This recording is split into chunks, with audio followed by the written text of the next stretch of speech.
Gitmek önemli. Hangi alanda olursa olsun oturup böyle beklersek kimse bize altın tepsiyle burada bir şey sunmuyor. Benim 3 artı 25 yıllık Belçika yaşam serüvenimde tespit ettiğim bu oldu. Herkes bir tane kelime seçti. O duygularına ait. Yani orada gezerkenki duygularına ait. Çünkü o da bir nevi göçtü. Antwerpen Moda Müzesi projemiz var bizim.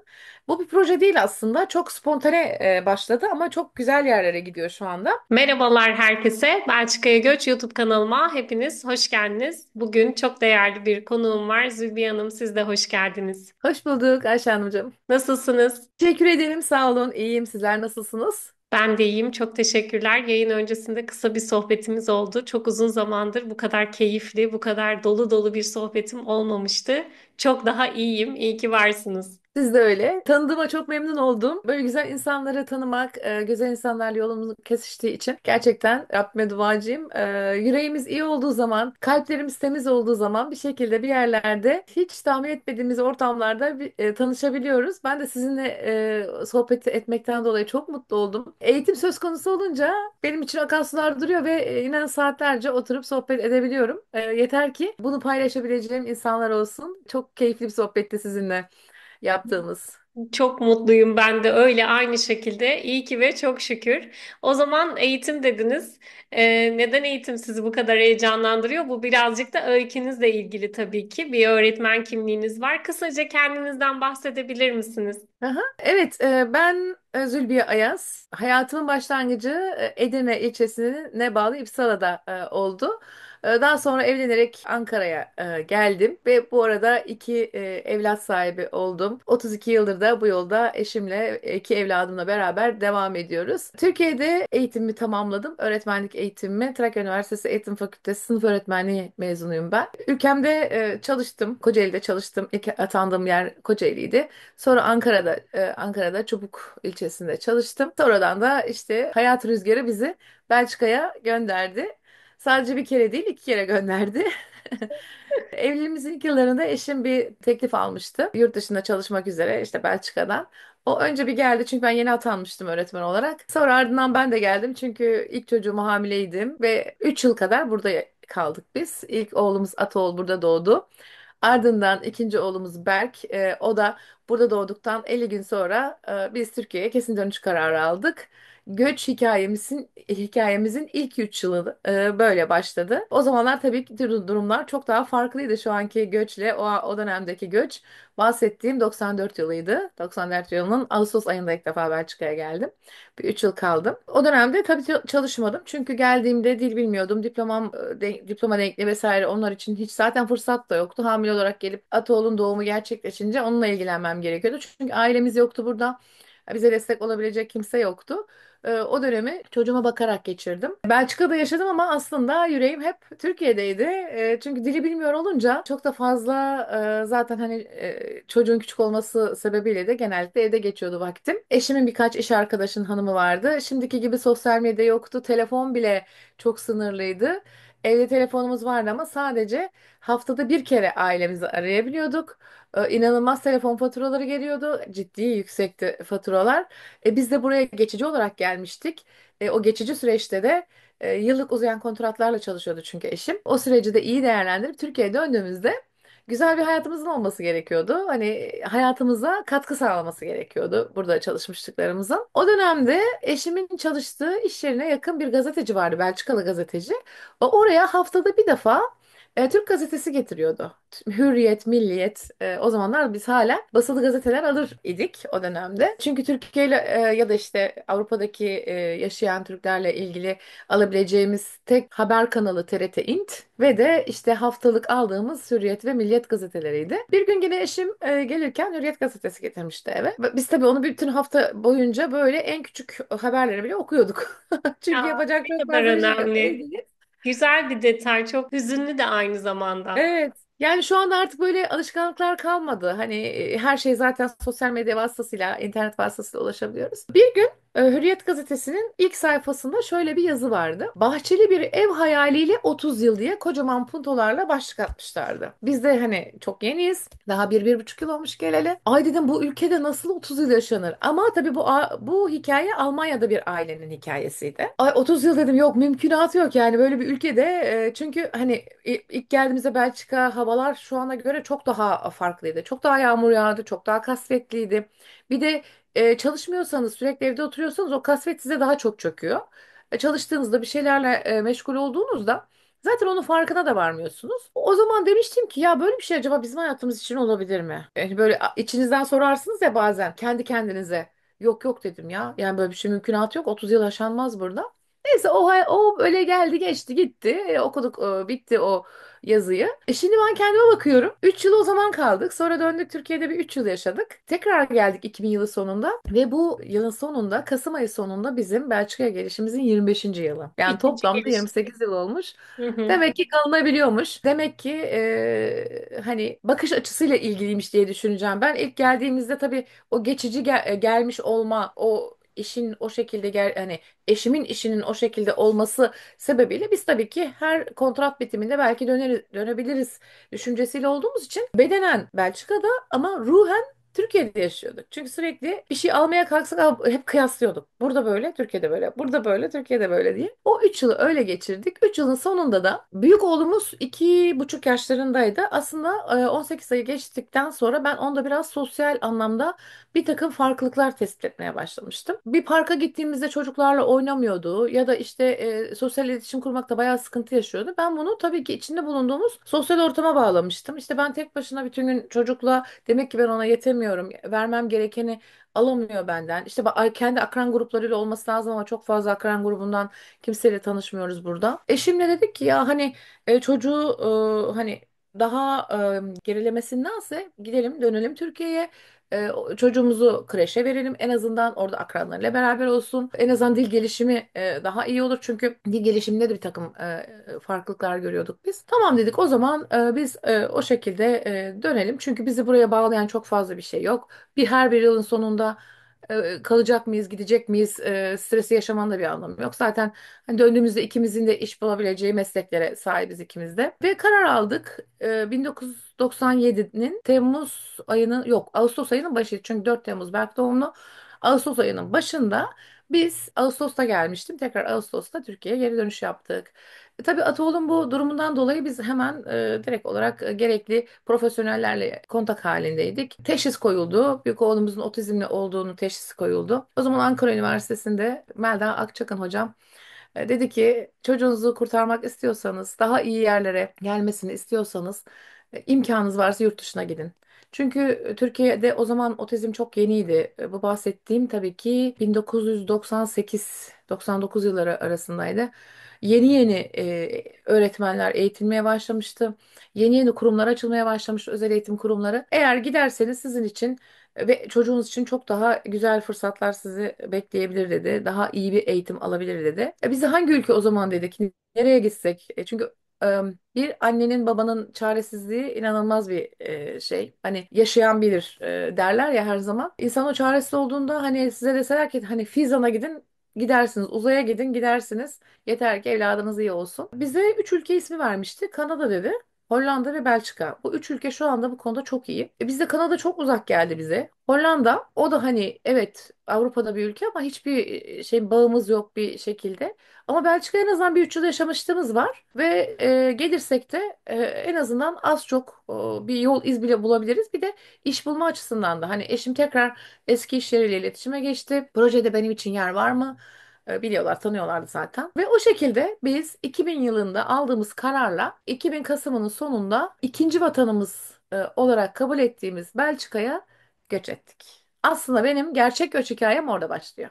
Anladım. Ağzınıza sağlık. Benim buraya kadar birkaç sorum olacak müsaadeniz Hı olursa. hı. Aslında şunu da izleyicilere söylemek isterim. Zülbiye Hanım'ın çok fazla ne güzel, çok güzel kimlikleri var. İşte bir öğretmen kimliği var, bir anne kimliği var. Kendi kişisel Zülbiye Ayaz olarak bir kimliği var. Topluma fayda sağlayan ve bunun için derneklerle çalışan, bir dernek oluşturan çok değerli bir kimliği var. Ve bir sürü benim ben de yeni tanıyorum. Yeni tanımış halimle bu kadar değerli kimliklerini biliyorum. Ve biz bugünkü yayınımızda daha çok hani Zülbiye Hanım'ın bu ikinci göçünden sonra artık ben buralıyım da birazcık daha oturduğu için, daha kendinden emin bir adımlarla geldiği için burada neler yaptı? Kendi kişisel gelişimi için işte öğretmenlik tecrübesi, sonra bu dernek tecrübeleri, Türk toplumuyla ilgili ilişkileri, bunlardan bahsedeceğiz. Ama diğer evladıyla olan o ilişkisel ve buradaki tedavi süreci, burada onunla ilgili, bunlarla ilgili de başka bir yayın yapacağız. Belki eğer yine kabul ederse, değerli vaktini bana ayırırsa, farklı farklı bir sürü yayın planımız var. O yüzden bugünkü konumuza gelmeden önce bu öykünün bu kadarcık kısmında şunu merak ediyorum. Şimdi siz buraya geldiğinizde yeni hamilesiniz. Burada bir lohusalık süreciniz var. Sonra iki çocuğunuzun arası da az. Tekrar bir hamilelik süreciniz var. Yeniden bir lohusalık var ve 50 günlük bebeğinizle geri dönüyorsunuz. Bir Aslında arabayla dönüyoruz. Küçücük bir arabayla buradan çıkıp Türkiye'ye arabayla dönüyoruz. Yani zor, şimdiye göre dediğiniz gibi hani irtibat, iletişim zorlukları var, ulaşım zor, maddi olarak daha farklı zorluklar var. Arabayla dönüyorsunuz. Buradaki o yalnızlık ve çok daha gençsiniz, yeni atanmış bir öğretmensiniz, orada bıraktığınız hayalleriniz var. Bunlar birazcık hani hayatınızın kişisel olarak da zorlu bir dönemine geldiği için Belçika'yı sevmemeniz ilk geldiğinizde çok normal, ya da hadi geri dönelim demeniz. Ama bunun dışında sizce o dönem gelenlerle de illaki irtibatınız olmuştur. O dönemde gelenlerin birçoğuna biz bir geri dönelim dedirten böyle birkaç şey hani söyleyecek olsanız ne dersiniz havasının dışında? Yani bizi kendimden örnek verirsem bizi döndürmeye iten bizim çocuğumuzla ilgili olan kısımda ama herkesin tabii ki hikayesi daha farklı ve geri dönüş sebepleri farklı olabilir. Havası zaten malum ama şu anda gerçekten çok daha iyi geçmişte kıyasladığımızda. O 30 yıl öncesinden bahsettiğimizde inanılmazdı yani. O hava muhteşem. Muhteşem derken hani negatif anlamda Hı kullanıyorum. hı. Daha farklıydı tabii Türkiye'ye göre.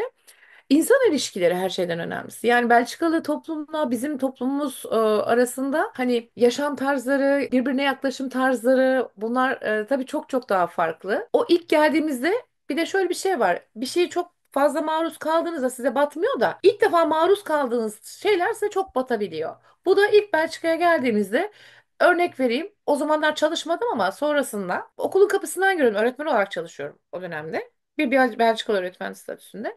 Kapıdan giriyorsunuz, günaydın diyorsunuz. Size günaydın denmiyor. Ben bunu başlangıçta şey diye algılıyordum. Ha biz yabancıyız ya, bize yabancı olduğumuz için böyle yapıyorlar. Ama bir baktım ki bunlar kendi aralarında da böyleler. Aa dedim o zaman olay benden dolayı değil. Benden ötürü değil bu. Kendileri de böyleler. Mesela bu bana hiç hoş gelmeyen bir davranış. Yani bir insanın bir insana en azından bir günaydın demesi. Benim kankim olmak zorunda değil ama en Evet. azından bir günaydın demesini önemseyen birisiyim ben. O hani Türkiye'den farklı olarak buradaki durum başlangıçta öyleydi. Ama şimdi öyle bakmıyorum.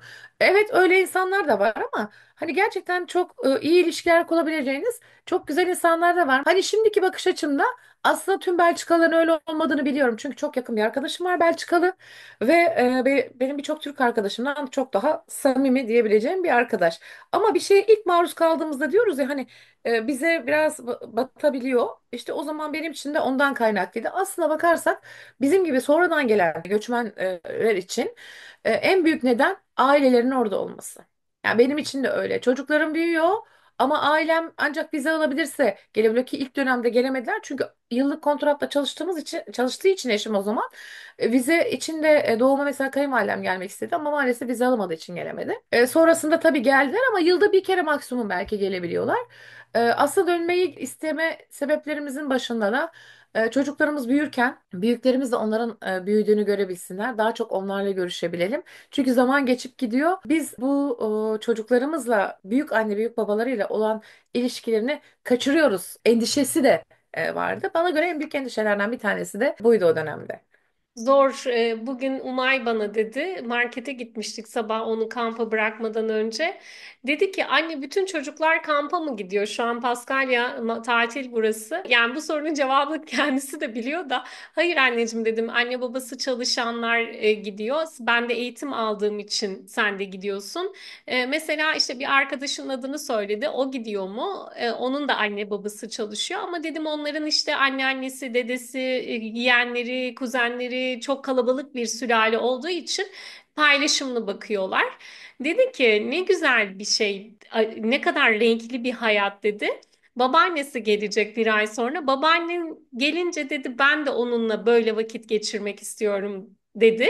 Ben de dedim ki tamam bir gün siz onunla kalırsınız. Biz babanla çıkarız. Sen bütün gününü onunla geçirirsin dedim. Bunu da deneyimlersin. Bu duyguyu da yaşarsın dedim. Çünkü Türkiye'de de öyle bir duygu yaşamadı. Yine uzaktaydık.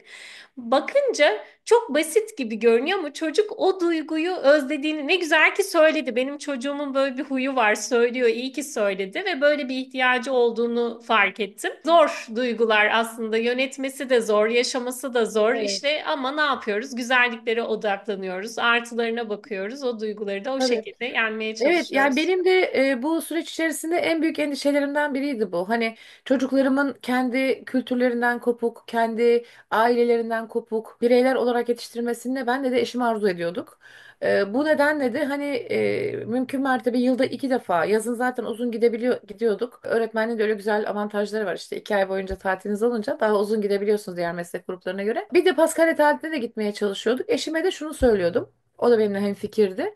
Bak diyordum, hani daha anaokulu, ilkokul yaşında biz bu çocukları büyük anne büyük babalarıyla ne kadar çok vakit geçirtebilirsek aralarındaki bağı o kadar güçlendirebiliriz.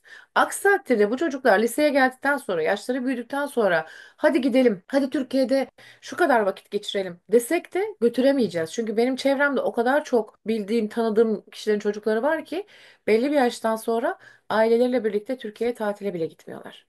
Bunu hiçbir zaman arzu etmedim. Burada yaşıyor olabiliriz ama biz devletimize, milletimize bağlı, dilimize bağlı bir aileyiz. Sonuçta gittiğimiz zaman, her gittiğimizde mutlaka çok hani keyif alarak her noktasında, evet, bazı olumsuzluklar yaşanabilir, işte bazı gözümüze çarpan terslikler olabilir. Burada da var. Yani baktığımız zaman buranın da var, oranın da var kendine göre. Dünyanın her yerinin var. Birçok ülkeye de gittik. Belki şu anda gittiğim ülke sayısı bilmiyorum ama bayağı, oldukça, Avrupa'da gitmediğim ülke kalmadı diyebilirim. Her yerde, aa bak işte şurada şu çok güzel ama bak, ay bu da böyle olsaymış dediğimiz, bu her yerde olacak. Bu hayatın içinde de böyle. Mutlaka öyle olacak. O nedenle açıkçası hani ailemizden uzak olmuş olmanın vermiş olduğu burukluk her zaman var tabii. Bir bayram seyran olduğunda, güzel bir anımız olduğunda ya da tabii ki hep güzel anlar geçirmiyoruz hayatımızda. Sıkıntılı anlarımız da oluyor. Bazen işte sağlık problemlerimiz oluyor. Diyoruz ki keşke ailemiz de burada olsaydı, onlarla paylaşabilseydik. Sadece güzel anları değil, insan hani sıkıntılı anlarını da paylaşmak istiyor. Çünkü güzellikler paylaştıkça artıyor, sıkıntılar da paylaştıkça azalıyor. Geçen sene böyle bir rahatsızlık geçirdim, ciddi bir rahatsızlıkta. O dönemde tabii ki durum farklı olduğu için hani ailemizden birçok birey geldi, destek oldu. Ama kolay değil tabii ki. Yani bir Türkiye içerisinde olup da bir otobüs bileti alıp gitmek gibi değil. Buraya vize problemimiz var. Hep bütün ailemizin yeşil pasaportu yok. Vize almak durumunda olanlar var. Öyle bir buranın da açıkçası bizim içimizi burkan yanı var. Çok geçmiş olsun tekrar. Sağ olun, teşekkür Peki ederim. ikinci göçünüzde geldiniz artık burayı birazcık daha tanış oldunuz sen burayla ve de Hı hı. dediniz ki hem evlatlarımız için hem de bizim için burada Hı kalmak artık gerekiyor. Artık hadi her sene yenilenen kontrattan çok buna odaklandınız. Neler hı. yaptınız o süreçte Zülbiye Hanım olarak, aile Hı. olarak yaptıklarınızı dediğim gibi ben buradan sürekli sizi ikinci yayına, üçüncü yayına teşvik eden, motive eden Evet. konuşmalarda, teklif eden konuşmalarda bulunacağım ara ara. Zülbiye Hanım olarak neler yaptı? Şimdi 2000 Kasım'ın sonunda geldik biz buraya. Hemen tabii o zaman mobilyalı bir ev tuttuk, yerleştik ve çocuklarımız için okul arayışına başladık. En önemlisi çocuklarımızın bir okula öncelikle başlamasıydı. Çünkü dil, biliyorsunuz, gelir gelmez en büyük, hepimizin başa çıkması gereken olgu dil olgusu. Hemen onlar için bir okul araştırdıktan sonra ben kendim için de direkt onları kaydettirdim ve ben de okul araştırmasına girdim. Ocak ayında ikinci dönem kurslar başlıyordu. Biz birinci dönem kaçırdık tabii Kasım sonu geldiğimiz için. Zaten biz geldik bir 15-20 gün sonra bu Noel tatili başladı. Yılbaşından sonra kaydımı yaptırıp hemen direkt ben dil öğrenmeye başladım. O yüzden de buraya gelenlere de önerim her daim siz burada mutlu olmak istiyorsanız mutlaka ve mutlaka buranın dilini öğrenmelisiniz arkadaşlar. Çok yüksek seviyelerde olmak zorunda değil ama belli bir seviyede sokağa çıktığımızda, doktora gittiğimizde, belediyeye gittiğimizde, bankaya gittiğimizde kendimiz işimizi kendimiz görebilecek kadar dile hakim olmak durumundayız. Şimdi yeni gelen jenerasyonda bir İngilizce bilme oranı daha yüksek. Bizim jenerasyonumuz bizler hep İngilizce öğrendik okulda ama İngilizce eğitim veren bir okuldan gelmiyorsanız şayet maalesef ki İngilizcemiz this is a table, this is a book'tan ibaret oluyordu. Bir sürü teoriyi okulda öğrendik ama pratiğe dökmemiz çok kolay değildi. O nedenle mutlaka dili öğrendik ama İngilizce bilsek bile sonuç itibariyle burada vasıflı bir işe sahip olmak istiyorsak o zaman da mutlaka ve mutlaka Flamancayı çok iyi düzeyde öğrenmemiz lazım. İngilizce bunun yanında şart. Eğer biraz Fransızca da olursa süper olur. Çok güzel bir meslek kurgulayabiliriz tekrar buradan. Ocak ayında ben kursa başladım velhasıl kelam. Flemanca kursuna. O seneyi bitirdikten sonra tabii zaten yarım dönem yani bir dönem olmuş oluyor. Bir yılın yarısı olmuş oluyor. Bir temel Flemanca aldım. İkinci senesinde tüm okul yılı boyunca haftanın 3 günü eğitim almıştım ben. Böyle 1,5 yıl bu şekilde geçtikten sonra o zamanlar tabii şimdi Atlas diye bir kurum var Anvers'te. Yabancıları karşılama bürosu gibi belediyeye bağlı. O dönemde PİNA'ydı bunun adı. Şimdi şu anda o zorunlu olan kursların hiçbirisi zorunlu değildi. Yeni gelenlere eve mektup gönderiyorlardı. İşte hoş geldiniz Anvers'e. İşte sizin burada bundan sonraki hayatınızı devam ettirmeniz için gerekli olan prosedürleri takip etmek için bizimle iletişime geçerseniz size bu konuda yardımcı oluruz. Ben o dönemde Pina ile iletişime geçtim. Hep bunlar paralel olarak yürüyor tabii ki. Orada gittim, oradaki görevlerle görüştüm. Onlar dil kurslarına da yönlendiriyorlardı. Onlar vasıtasıyla VDAB İş ve İşçi Bulma Kurumu'nun Nederlands voor Administratie ve Beroepen diye yani büro işlerinde çalışmak üzere Flemanca öğretilen yani sekreterlik olabilir bu bir iş yerinde bu tür meslekler için Flemanca eğitimin. Benim düşüncem burada o tür işleri yapmak değildi ama o kursun çok daha üst düzey Flemanca öğreteceğini bir de haftanın 4 günü öğlene kadardı sabahtan öğlene kadardı 4 günü kursa gitmek benim için çok daha hızlı öğrenmeyi sağlayacaktı. O şekilde o kursa kaydoldum planı yönlendirmesiyle. Bu arada oraya giderken de diploma denkliğim için başvurdum. İki çeşit diploma denkliği var. Akademik ve seviye denkliği. Seviye denkliği buradaki diplomanızın çok fazla hani evet buradaki hangi diplomaya denk olduğunu gösteriyor ama size çok bir şey sağlamıyor. Akademik denklikte mesleğinizi yapmak istiyorsanız o doğrultuda size destek oluyor. O uzun süren bir süreç. Çünkü bayağı bir şey hazırlamanız gerekiyor. Üniversitenizden işte ders içeriklerini almanız gerekiyor, transkriptler gerekiyor vesaire. O süreç de orada başladı. Yani VDAB'deki Flamanca kursu. Akşamları 2 gece bir başka kursta tekrar etmek için gene aynı seviye ama çünkü biz evde sürekli Türkçe konuşuyoruz. Ben çocuklarımla her zaman ana dilimizi konuştum şu anda bile. Aile içerisinde sürekli Türkçe konuştuğumuz için benim Flamanca konuşabilme imkanım sadece kurslardı. Ve kurslarda akşam da 2 gece gittim. O esnada diploma denkliği, Flamanca kursu, gündüz kurs, akşam kurs ve bu arada ben bir öğretmenlik eğitiminden haberdar oldum. Gene PINA vasıtasıyla. Medya vasıtasıyla. Burada 2 çeşit öğretmenlik eğitimi veriliyor. Yani aslında 3 çeşit diyelim. Bir tanesi normal bizdeki eğitim fakültesi gibi ama burada yüksek okullarda Lehreranopleiding denilen 3 yıl süren öğretmenlik eğitimi oluyor ayrıca. Ama bir de burada diğer meslek gruplarından olan insanlara herhangi bir mesleği bir süredir icra ediyorsanız size pedagojik formasyon alarak da öğretmenlik imkanı sunuyor. Türkiye'de de böyle bir şey mümkün. Lise mezunu olup meslek lisesi mezunu. Örnek veriyorum siz kuaförsünüz. Meslek lisesinden mezun oldunuz. Kuaförlük yapıyorsunuz. Onlar için bir pedagoji eğitimi var, lise mezunları için. Bir de üniversite mezunları için 2 yıllık pedagoji eğitimi var. O zaman adı KPB eğitimiydi. Bu ben buraya geldikten 1,5 yıl sonraydı. 2003 yılı falandı herhalde. Ben orada paralel olarak başladım bu KPB eğitimine de. Bunu yaptıktan sonra bu arada da üniversitenin Flemenci kurslarına da başladım. Veli benimki bittikten sonra. Bu eğitimi alırken birinci yılın sonunda Brüksel'de okul içi saatlerde Türkçe ve Türk kültürü dersi öğretmeni arandığını duydum. FOYA diye bir kurum var.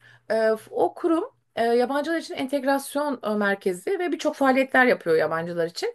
Ve bu kurumda uzun yıllardan beri okul içi saatlerde mesela bazı çocuklar din derslerine gidiyorken o saatlerde bizim Türk çocukları bizim sınıflarımıza gelip Türkçe dersler alıyordu. Biz de o okulun öğretmeni gibi okul saatleri içerisinde Türkçe dersleri veriyorduk. Bu pilot projeydi. Oraya başvurdum, kabul edildim. 7 yıl boyunca 2004 ile 2011 yılları arasında Anvers'ten Brüksel'e her gün gidip Türkçe dersleri verdim. 7 yıl bu işi yaptım. O arada birinci yılımı bitirmiştim başlamadan önce. Bir yıl ara verdim. Çünkü hem Brüksel'e gitmek gelmek hem de eğitim almak benim için çok ağır olabilirdi. Daha dili de çok iyi bilmiyorum. Daha 2,5 yıldır buradayım. 2,5-3 yıldır buradayım. Hani şöyle dili teoride öğrenmişim ama pratikte aktarmak çok o kadar kolay değil. Sonrasında da bir yıl ara verdikten sonra ikinci yıl dedim ki ben bu eğitimi bitireyim. Bu eğitim de benim cepte dursun. O da olsun. Çünkü o arada da benim diplomam denkliği geldi ve benim diplomam burada bir öğretmenlik yapmak üzere denk olarak geldi. O denkliği aldım çünkü biz Türkiye'de 4 yıl okuyoruz. Onlar burada 3 yıl okudukları için bir yıl fazla okuduğumuzdan denklik alabiliyoruz öğretmenlikte. Bu arada denklik işlemi yaptırmak isteyenler varsa hani bazen tereddütler olabiliyor. Öğretmenlikte alabiliyoruz o denkliği. Ama öğretmen olarak çalışabilmek için o diploma tek başına yetmiyor. Onu da anlatacağım şimdi nasıl olacağını. 7 yıl çalıştıktan sonra o Türkçe ve Türk Kültürü dersleri projesi bitirildi. Çünkü proje bitti. Pilot projeydi. O arada benim eğitim de bitmişti. KPB, pedagoji eğitimi de bitmişti. Ben yıllardan beri ben sınıf öğretmeni kökenliyim. Türkiye'de sınıf öğretmenliği eğitimi aldım. Ama oğlumun durumundan dolayı da özel eğitimin çok fazla içindeyim. Onun durumundan dolayı çok fazla araştırdım burada. Bilgi sahibiyim. Bir anne olarak birçok tecrübem var. Dedim ki bu tecrübem boşa gitmemeli. Ben normal okullara değil, özel eğitim okullarına başvurmalıyım. Bu arada da hemen zaten Haziran'da bizim proje biteceğini de biliyoruz. Ben Haziran'da başvurulara başlamıştım. Billboard'da The West diye bir okul var. Burası hafif ağır öğrenen öğrencilerin gittiği bir meslek lisesi. O meslek lisesinde lojistik asistan denilen Flamanca. Türkçe'de çok karşılığı yok aslında. Bu lojistik asistanlar şey yapıyorlar. Huzur evlerinde kalan yaşlıların yemeklerini getirip veriyorlar ya da yaşlı evde kalıyorsa onların alışverişini yapıyor, evde küçük işlerini yapıyor. Böyle bir bölüm var. O bölümün ben teori derslerini veriyordum. Diğer arkadaşım da pratik derslerini veriyordu. İşte huzur evine götürüyorlardı, staj yaptırıyorlardı. Onların o mesleğine ait olan teori derslerinde ben veriyordum. Hemen biter bitmez bu şekilde bir Flaman öğretmen statüsünde öğretmenliğe başladım. 2011 yılında Vilvoorde'de. Brüksel'in yakın belediyesi. O şekilde start almış olduk öğretmenliğe. Orada gayet güzel, böyle keyifli öğretmenlik yaptım. Arkadaşlarım da orada Flaman arkadaşlarım hani az önce dedim ya bazı Flaman buradaki Belçikalılar böyle daha mesafeler ama oradaki öğretmen arkadaşlarım inanılmaz kucaklayıcıydılar. Her sabah gelindiğinde herkes birbirine elini sıkar, günaydın derdi, nasılsın, her şey yolunda mı derdi. Bu çok güzeldi yani orada kendimi böyle hoş geldiniz hissediyordum hani evet senin burada yerin daha farklı.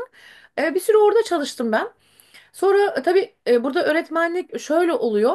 Hani devlet atamıyor. Hani Türkiye'de siz Milli Eğitim Bakanlığı'na başvurursunuz o sizi atar. Burada öyle bir atama olmuyor. Okullara başvuruyorsunuz. Okul müdürü sizi kabul ediyor. O şekilde başladım ama birisinin yerine başlamıştım. İşte ailevi nedenlerle izin alan birisi. O senenin sonuna kadar orada çalıştım. Senenin sonunda o kişi geri döneceği için bana kadro kalmamıştı. Bu sefer bir başka okulda Brüksel'de Zaveldal diye bir okulda çalıştım. Oradaki öğrenci grubu onlar ağır öğrenen öğrenciler ve davranış problemi olan öğrencilerin gittiği liseydi. Orada bir süre gene orada teori dersleri, HISV denilen dersler var bu özel eğitim liselerinde. Bunlar teori dersleri oluyor. Onları verdim. Sonra ben tekrar Wilworth'a döndüm. O okulda tekrar kadro açıldı. Beni aradılar. Şu anda gelmek ister misin? Tabii ki dedim. O okulu bırakıp döndüm buraya çünkü oradaki çocuklarla pek yani Zor çok yaş zordu. grubu olarak da. Yaş grubu olarak ve davranış problemi olan çocuklar bayağı zor bir okuldu orası. Çünkü öteki tarafta personeli de çok seviyordum. Hani o aslında bir okulda çalışırken sizi öğrencilerle olan ilişkileriniz de çok belirliyor ama iş arkadaşlarınızla, zümreniz de çok önemli. Birlikte çalıştığınız arkadaşlarınızla. Sonra tekrar oraya geldim. Orada ben yılbaşından önceki, Noel döneminden önce delibrasiler deniyor. Yani son toplantılar oluyor. Öğrenciler hakkında tek tek konuşuluyor. İşte sınıfta dersleri değerlendiriyor vesaire vesaire. Okula giderken bir araba kazası geçirdim. O araba kazasından sonra işte benim boyunla ilgili bir takım sıkıntıları oldu. Bir revalidasyon sürecim oldu. Nakal sürecim oldu. Dinlenme sürecim oldu. Ameliyat sürecim oldu vesaire. Ve o dönemde işte insanlar böyle hani kazalar geçirdiğinde ya da ağır bir şeyler yaşadığında hayatını bir daha böyle gözünün önünden geçiriyor ya. İşte ben doğru yolda mıyım? Her şey iyi gidiyor mu? Gibi. O dönemde aslında ben Anvers'te yaşayıp Brüksel'e gidip gelmekten çok yorulduğumu farkına vardım. Yani beni her gün 4-4,5 saat yolun çok yorduğunu. Evet, gençlikte bunu yaptık. İdealistlikle bunu yaptık. Ama böyle yaşamaya devam etmek istiyor muyum? Hani değerlendirmelerini yaptım kendi kafamda. Yok dedim Zülbiye. Yani bu senin istediğin hayat değil. Evet, öğretmenliği çok seviyorsun. O çocuklara bir şeyler vermeyi çok seviyorsun. Çok keyif alarak bu işi yapıyorsun.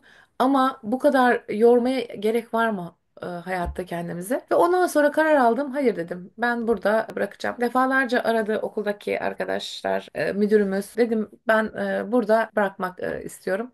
Çünkü çocuklarımızla şimdi onlara çok değinemedik. Zaman da çok hızlı geçiyor ama çocuklarımızı büyütürken ki süreç. Evet, hep Brüksel'de çalıştım. Sabahtan onlar yatakta yatıyorken ben çıkıp gitmem gerekiyordu. Hiçbir zaman çocuklarımı okula uğurlayamadım çünkü çalışmam gerekiyordu. Dedim o kaçırdığım zamanları artık şimdi onlarla yaşamam gerekiyor. Çünkü hiçbir şey için geç değil hayatta. Evet, o zamanlar onu yaşamam gerekiyordu. Öyle yaşadım. Çok da mutluyum. En azından Belçika'da da bir öğretmenlik deneyimim var ve onun keyfini biliyorum. Türkiye'de de öğretmenlik deneyimim var. Burada da okul içi saatler Türkçe ve Türk kültürü dersi öğretmenliği yaptığımızda da çok güzel şeyler yaşadık ama bir yerde bir şeyleri dur demek gerekiyor. İşte aslında o bizim Türkçe projesi bittikten sonra bir dernek açılmasına vesile olmuştum, ben önderlik etmiştim. Ona atladım, birazcık ona değinmek istiyorum çünkü zaman çok çabuk geçti. Evet, evet. Bir de o kısmı da anlatmak istiyorum. Bizim 2011 yılında Brüksel'deki o okul içi saatler Türkçe dersimiz bittiğinde işte ben Wilworth'taki okulda bir Flaman öğretmen statüsünde özel eğitim lisesinde başladığımda OV3 deniliyor o benim çalıştığım okulun tipine. Orada başladığımda dedim ki bu çocukların Türkçe öğrenme hakkı elinden alınamaz. Biz bir şekilde bu çocuklara Türkçe verebiliriz kendi inisiyatifimizle de. Sonra o dönemde bir dernek kurulmasına önderlik ettim. Genç iki arkadaşla birlikte biz üç kişi derneğimizi kurduk. Esas amacımız çocuklara Türkçe ve Türk kültürü dersleri vermekti. Bunun için de eğitim müşavirleriyle iletişime geçtim. Dedim bize öğretmen atayabilir misiniz? Haftalık belli saatlerde. Diğer kısmını biz idare ederiz ama. O arada işte burada da faaliyet gösteren bir Kadınlar Derneği vardı. O dernek bir Belçikalı dernek bu. Oraya gittik, dedik lokalinizi kullanabilir miyiz? Tabii ki dediler, hani siz güzel bir amaç için kullanacaksanız destek verdiler. Kullandık orayı. Çocuklara Türkçe ve Türk kültür dersi vermek üzere başlayan projemiz bizim aslında sonra annelere babalara da yetişkinlere de velilere de faaliyetler organize eden bir dernek oldu. Ta ki korona dönemine kadar. Ancak korona döneminde maalesef ki sonrasında tekrar toparlanıp geriye dönemedik. Bu esnada bir de 8 gönüllü, bu derneğimiz Berk Eğitim Gönüllüleri Derneği'ydi. Bu faaliyetleri yaptık. Sonra bir de 8 Gönüllü Anne Derneği diye bir dernek kurduk. Anversen ve Brüksel'den bir araya gelen kadınlarla ve biz bu dernekte etkinlikler organize ettik. Anneler Günü etkinliği, Cumhuriyet baloları organize ettik. Buradan elde ettiğimiz gelirle de Çağdaş Yaşamı Destekleme Derneği'nde çocuklar okutuyoruz. Bu aynı zamanda 8 Gönüllü Anne Derneği ile de okutuyoruz çocukları. Berk Eğitim Gönüllüleri Derneği ile de bir kızımızı mezun ettik. Şimdi diğer kızımız halen okuyor. Ama 8 Gönüllü Anne Derneği ile çok daha geniş katılımlı faaliyetler yaptığımız için oradaki çocuklarımız ilkokul sonundan alıyoruz. Üniversitenin sonuna kadar 6 tane kız çocuğu okutuyoruz. Şu anda okuyor çocuklarımız daha. Biz Berk Derneği'nde sadece üniversite dönemindeki bir kızımızı okuttuk. İkinci kızımız da üniversitede okuyor. Çünkü burada amaç daha çok buradaki Belçika'daki topluma hizmetti. 8 Gönüllü Annelerle de Çağdaş Yaşamı Destekleme Derneği vasıtasıyla da oradaki kız çocuklarımıza destek olmaktı. Bu tür gönüllü işlerde de bulunduk. Halen de bulunmaya devam ediyoruz. Ben sizi güzel güzel dinledim. Siz de tatlı tatlı anlattınız. Anlatırken böyle masal gibi ama yaşarken, ah o yaşarken artılarıyla eksileriyle ne çok şey sığdırmışsınız. Gerçekten enerjinize maşallah. İki çocukla bir de bunu yaptınız. Kendinden emin olmak, bir hedef koymak çok güzel. Siz bir değil bir sürü hedef koymuşsunuz kendinize. Yani bir dil kursu, sonrasında bir uplading, sonrasında bir başka uplading. Ama arada bir fırsat var. Hadi bir eğitmen kimliğimle çalışabilirim. Orada bir 7 senelik tecrübe. Sonrasında formasyona devam ve oradan devam. Muhteşemsiniz gerçekten. Elinize, emeğinize sağlık. Biz sizinle yeni yeni tanışıyoruz. Ben sizin tırnağınız olamam ama elimden geleni yapmaya çabalıyorum ben de. Önümde böyle güzel bir örneğin varlığı çok kıymetli, çok değerli. Eminim bizi dinleyen, izleyen herkes için böyle. Demek ki diyorum yine yeniden çünkü genelde pozitif taraflarından bahsediyorum ülkenin. Oluyormuş. Yani sizin gibi değerli birkaç tane daha tanış olduğum insan var burada aynı şekilde. Çocukluğundan beri gelen sizin yaşıtlarınız da var. Hani evlenip gelen de var. Çok güzel insanlar var. Çok güzel insanlarımız var. Biz genelde gelir gelmez işte bir iki tane aksaklık yaşayınca yok çekilmez burası. İşte bu Türkler hep böyle birbirimize hep şunu yapıyoruz, böyle yapıyoruz. Doğru, onlar var. Sizin de dediğiniz gibi dünyanın hiçbir yeri cennet bahçesi değil. Her yerde artılar var, eksiler var. Ama üretebilmek için, üretmeye devam edebilmek için, parantez içinde iyi insan olabilmek için pozitif yanlarına odaklanmaya ihtiyacımız var. Aksi halde kolu kanadı kırılmış bir kuş gibi kenarda üzüldüğümüzle kalıyoruz. Bu da kimsenin bir işine yaramıyor. Aslında önce kendimize bir hayrımız olacak, ondan sonra topluma hayrımız olabilsin. Önce biz mutlu olacağız, sonra başkalarını mutlu edeceğiz. Çünkü özellikle de bir kadınsanız, özellikle de bir anneyseniz bizler mutlu olacağız ki evlatlarımız da mutlu olsun, eşimiz de mutlu olsun, yakın çevremiz de mutlu olsun. O nedenle bunun için de tabii ki hani mutlu olalım demekle de mutlu olunmuyor. Ama üretici olmanın çok önemli olduğunu, üretken olmanın çok önemli olduğunu, herkesin bir yeteneği var. Mühim olan onu keşfedilmiş olması. Yoksa hani oturup böyle beklersek kimse bize altın tepsiyle burada bir şey sunmuyor. Benim 3 artı 25 yıllık Belçika yaşam serüvenimde tespit ettiğim bu oldu. Her daim kapıları çalan ben oldum. Her daim gidip isteyen, soran ben olmak durumundaydım. Bu hepimiz için böyle. Hiç zannetmiyorum ki buraya gelen göçmenlerden birisi konuk aldığınızda size şunu söylesin. Aa valla her şey hazırdı geldim ben işte hemen tık tık tık tık şunu yaptım, bunu yaptım ve bulunduğum noktaya geldim. Böyle bir dünya yok. Hiçbir yerde yok. Dünyanın hiçbir yerinde yok. Belçika'nın da kendine göre bize sunmuş olduğu çok güzel yerler ve sunmuş olduğu imkanlar var. Türkiye'nin de aynı şekilde. Ben şuna bakıyorum. Hani Belçika kültürüyle bazen Türk kültürü kıyaslanıyor yani işte Belçika kültürü böyle, bu böyle. Bence kötü yanlarını değil de her iki kültürün de güzel yanlarını alarak biz burada yaşamaya niyet edersek ve bu doğrultuda çaba harcarsak mutlu oluruz diye düşünüyorum. Çünkü sonuç itibariyle çocuklarımız okula gidiyor. Belçikalılarla birlikte biz iş yerine gidiyoruz. Belçikalılarla birlikteyiz ya da artık sadece Belçikalılarla birlikte değiliz.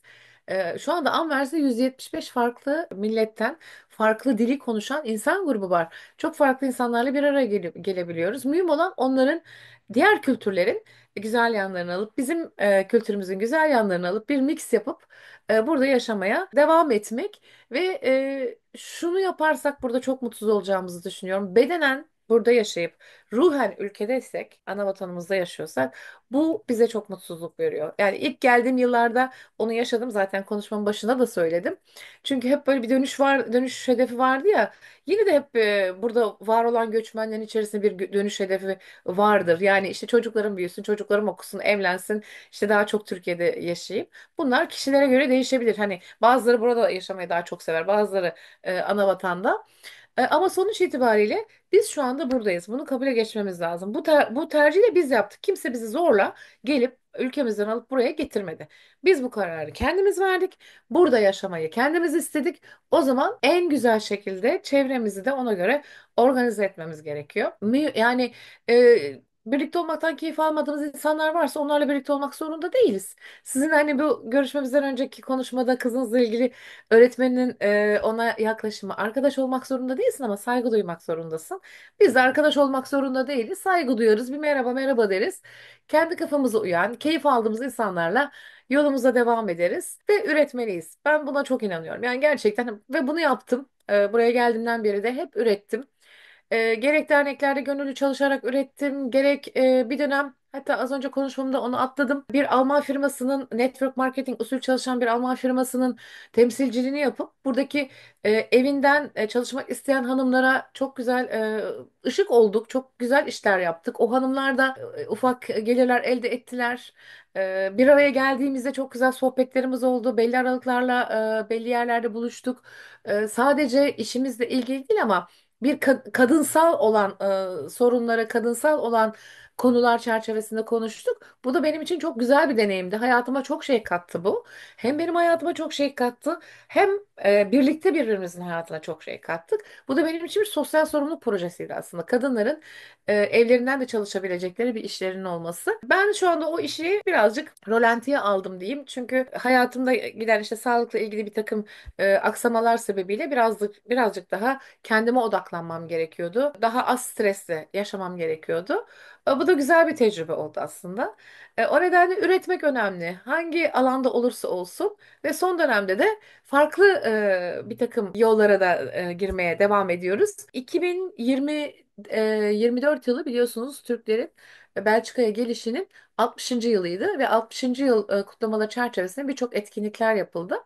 Bu etkinlikler çerçevesinde de birçok faaliyetlere katıldım ben de. Ama onun yanında da şöyle iki güzel kitabın içerisinde benim de öykülerim yer aldı. Bir tanesi şöyle oradan Kaleminize başlayıp sağlık. bu önce yayınlandı çünkü.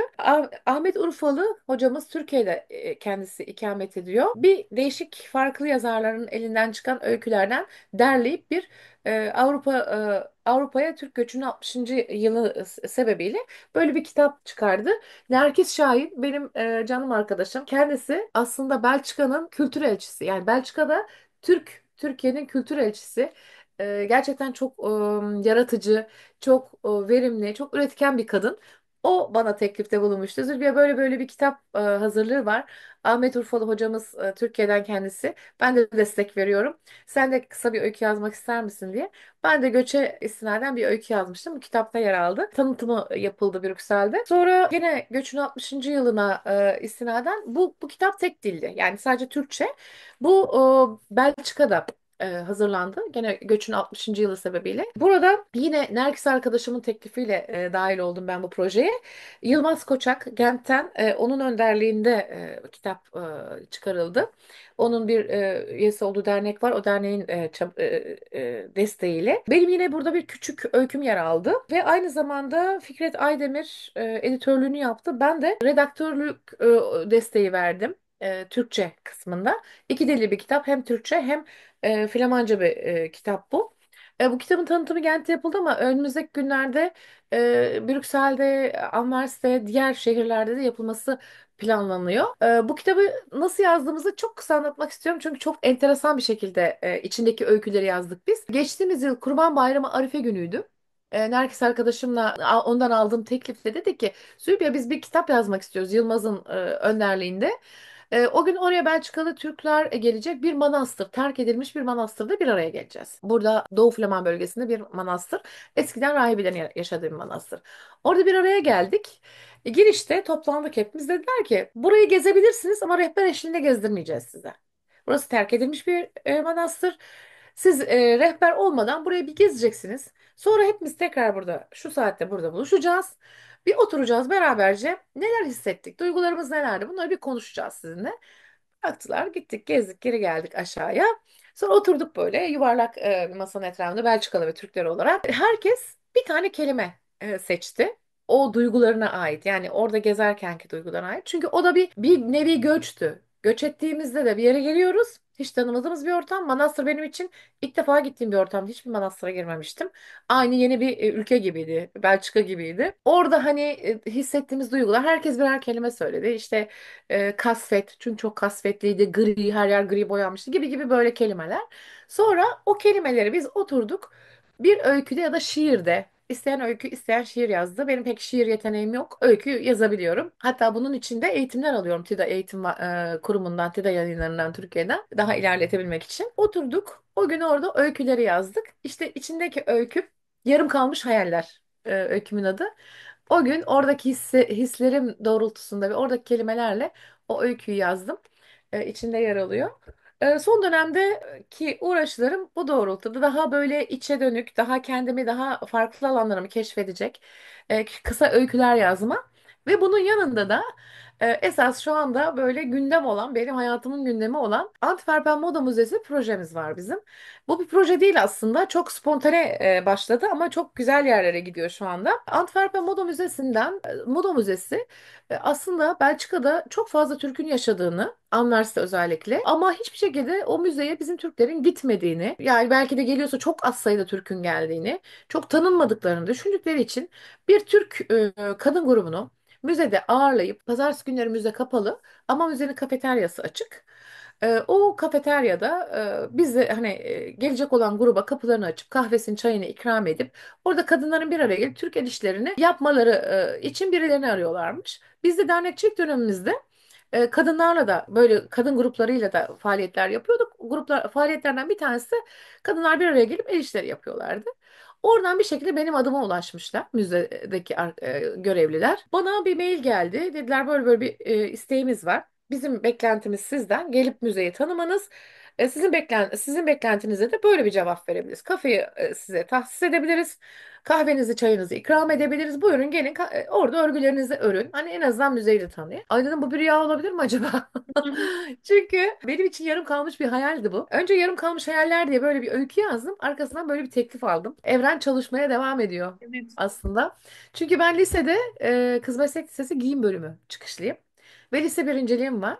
Ve ben ileride moda üzerine devam edip giyim öğretmenliği okumak istiyordum. Benim dönemimde de iki tane öğretmenlik vardı. Bir tane Selçuk Üniversitesi, Konya Selçuk Üniversitesi, bir tane de Ankara'da. Sınıf öğretmenliği hiç aklımda yoktu aslında. Bu iki tercih yapacaktım. O ek puandan da bana hani birincilikten de gelecek ek puanı ben kesin girerim diye bakıyorum giyim öğretmenliğine. Trakya Üniversitesi'nde üçüncü tercihime yazdım. Hani bir şey olmasın, açıkta kalmayayım diye. Aslında ben onu yazmasam o ikisinden birine yerleşebiliyormuşum ama tabii bilgisizlik o dönemde ki koşullarda. Neyse, ben moda bölümüne devam edemedim. Giyim öğretmenliğine devam edemedim. Sınıf öğretmenliğine gittim. Ama hep böyle içimde vardı. Hep böyle bir modayla bir şeyler yapabilmek. Ve sizin içinizdeki o temiz hisler, temiz istekler bir şekilde, yaşınız kaç olursa olsun, yani bir yerlerde karşınıza çıkabiliyor. Bu teklif geldiğinde çok şaşırdım, çok duygulandım. O dönemde de yeni ameliyat olmuştum. Mail attım, dedim ki şu anki süreçte ben hani gelemeyeceğim, kusuruma bakmayın, ama çok en yakın zamanda da sizinle tekrar iletişime geçeceğim. Sonra tekrarında ben işte tabii o süreç gene unutmuştum yazmayı. Tekrardan bir mail geldi. Hani sizinle görüşecektik, ses çıkmadı falan. Neyse, bir randevu yaptık, gittim. Bu konuşmaları yaptık kendileri. Dediler işte az önce anlattığım gibi, bunu kabul eder misiniz? Yapmak ister misiniz? Ben dedim şu anda bir rüya gibi bir şeyin içindeyim. Elbette ki seve seve yaparım ama benim için bu hani bu biraz kafamda oturması lazım. Nasıl bir şey yapılması gerekiyor? Ben oradan çıktım, direkt Nergis'i aradım. Direkt telefonu aldım elime. Dedim Nergis, bana böyle böyle bir teklif geldi ve bu proje sensiz olmaz. Bunu seninle yapmamız lazım. Çünkü Nergis de biliyorum çok yaratıcı bir kız. O da lisede moda okumuş ama burada Belçika'da, ben Türkiye'de. Ve biz o şekilde 7 Ekim'de start aldık. Her pazartesi Türk hanımlarla Moda Müzesi'nin kafeteryasında bir araya geliyoruz. Önce Ekim ayından yılbaşına kadar sadece kadınları gözlemledik. Her hafta herkes ellerindeki işleri getirdiler. Baktık kim ne yapabiliyor. Hani birisi kaneviçe işleyebiliyor, ötekisi mekik oyası yapabiliyor, diğeri iğne oyası yapabiliyor. Sonra yılbaşından sonra da gerçek anlamda onlarla çalışmaya başladık. Çünkü Nergis'le yaptığımız toplantıda dedik ki biz buraya bir hedef koymamız lazım. Hedefsiz olursa bu hafta bir kişi gelir, öteki hafta 5 kişi gelir, 15 kişi gelir. Dedik ki bu Bu projenin sonunda bir sergi yapacağız. Ve bu sergide de bir konu seçelim. Konu seçersek daha değerli toplu bir şey olur. Mevsimler konusunu seçtik. 4 tane kıyafet çalıştık bunun için. 4 mevsime ait 4 kıyafet. Böyle tabii günlük sıradan sokakta giyecek kıyafetler değil ama o defilelerde giyilen şekilde. Türk el işlerini de üstünde kullandığımız. Bir tane de Türk kızı. Kırmızı kıyafetiyle vesairesi. Bir de şemsiyeler hazırladık. Mevsimlere ait şemsiyeler. Ve küçük küçük böyle minik mankenler üzerinde de minyatür kıyafetler hazırladık. Şimdi bunların sergisi var 17 Mayıs'ta. Müzede olacak sergi. Bu sadece bir sergi değil. Küçük bir defile. O 4 tane kıyafetin giyildiği. Onların hepsinin bir hikayesi olacak. Onun yanında ikramlıklarımız olacak. Açılışımız saat 7'de başlayacak. 7 ile 7:30 arası bir bağlama dinletimiz olacak. Sonrasında speechler olacak. Konuşmalar gerçekleşecek. Arkasından Ülkü Dursun var. Psikolog. O arkadaşımız bize bender çalacak, türküler söyleyecek. O arada Moda Müzesi'nin kafeteryası açık, içecek ikramlarımız olacak. Orada oturmaya devam edebilecek arkadaşlarımız. Ve en önemlisi de o akşam tüm expolar açık olacak. Biletler ücretsiz. Ancak biletlerimizi Ayşe Hanım aşağıda linki paylaşacak sizlerle. Linke tıklayarak biletlerinizi oradan rezerve edebilirsin. Çünkü girişte biletler sorulacak. Hepsi QR kodlu. Çünkü biz kaç kişi geleceğini bilmemiz ve ona göre hazırlık yapmamız gerekiyor. Geldiğinizde de bütün bu güzellikleri yaşarken aynı zamanda Moda Müzesi'ndeki expoları da gezme imkanınız olacak. Çok güzel bir fırsat. Varsa imkanınız değerlendirin derim bizi izleyenlere. Böyle bir projenin içerisindeyiz şu anda. Aslında dediğim gibi gönüllü olarak başladı. Bir derneğe bağlı olarak değil, tamamen bireysel bir inisiyatifle böyle güzel bir yol aldı. Bu sene sonunda da bitirmeyi istemiyor müze. Diyor ki biz bunun devamını istiyoruz ama nasıl olacağını bitirdikten sonra konuşacağız. Hani şöyle çalıştık, böyle bunlar yaptık ama bundan sonrasında şu şekilde çalışalım. Onları daha henüz bilmiyoruz ama devam edeceğini biliyoruz. Şu anda da yaptığım işler daha çok bu doğrultuda. Hem kendi sağlığımı toparlamaya çalışırken biraz daha çünkü fiziksel olarak çok güçlü değilim bu ara. Fiziksel olarak güçlenmeye çalışırken ruhumu doyurarak fiziksel güçlenmeme de katkı sağlamasına destek oluyorum bu şekilde. Böyle burada üretici olursak, üretmeye devam edersek hem biz mutlu oluyoruz hem çevremizdekileri mutlu ediyoruz. O kadınların her pazartesi geldiğinde ay iyi ki burası var. Haftaya o kadar güzel başlıyoruz ki koşa koşa geldik demeleri ve yüzlerindeki ifade beni inanılmaz mutlu ediyor.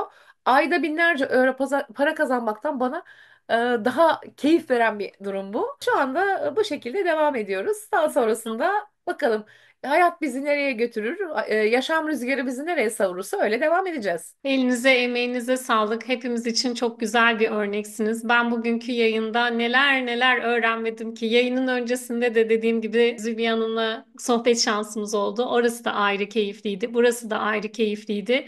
Çok teşekkür ederim paylaştıklarınız için. Hem de 17 Mayıs'ta bir davet aldık. Ücretsiz, tek yapmamız gereken tıpkı Zülbiye Hanım'ın söylediği gibi bırakacağım linkteki formu doldurmak, katılımcı sayısının bilinmesi bu tarz organizasyonlarda çok değerli. İkramlıklar ona göre ayarlanacak, işte oturulacak yerler her neyse.